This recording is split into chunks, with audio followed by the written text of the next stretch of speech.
हमारे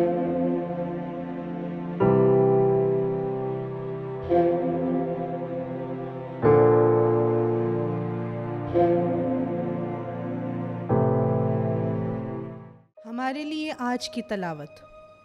खुदावंद के पाक कलाम में से पालूस रसूल का ख़त इफ्सियों की कलीसिया के नाम, उसका छठा बाब 10वीं आयत से लेकर 20वीं आयत तक। अलगर्ज खुदावंद में और उसकी कुदरत की कुव्वत में ज़ोरावर बनो, सिलाह खुदा से आरास्ता हो, ताकि तुम शैतान के मंसूबों के मुकाबले में कायम रह सको।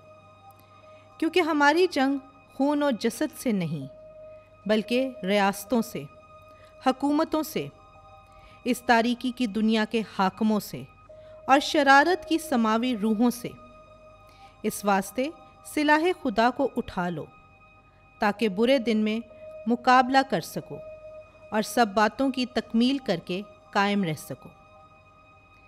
बस सच्चाई से अपनी कमर कसकर और सदाकत का बख्तर पहनकर और पाँव में सुलह की अंजील की तैयारी के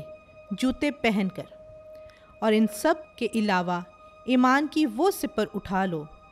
जिससे तुम उस शरीर के सब जलते तीरों को बुझा सकोगे, और नजात का खुद और रूह की तलवार जो खुदा का कलाम है ले लो, और हर वक्त और हर तरह से रूह में दुआ और मिन्नत करते रहो, और इसी गर्ज से मुस्तैदी के साथ जागते रहो, और मुकद्दसों के लिए दुआ किया करो, और मेरे लिए भी, ताकि बोलने के वक्त मुझे कलाम करने की तौफीक हो, जिससे मैं अंजील के भेद को दलेरी से जाहिर किया करूं, जिसके लिए मैं जंजीरों से बंधा हुआ एलची हूँ, और उसे ऐसे बेधड़क बयान करूं जैसे कि मुझे बयान करना चाहिए। खुदावंद के पाक कलाम के पढ़े और सुने जाने पर उसकी बरकत हो।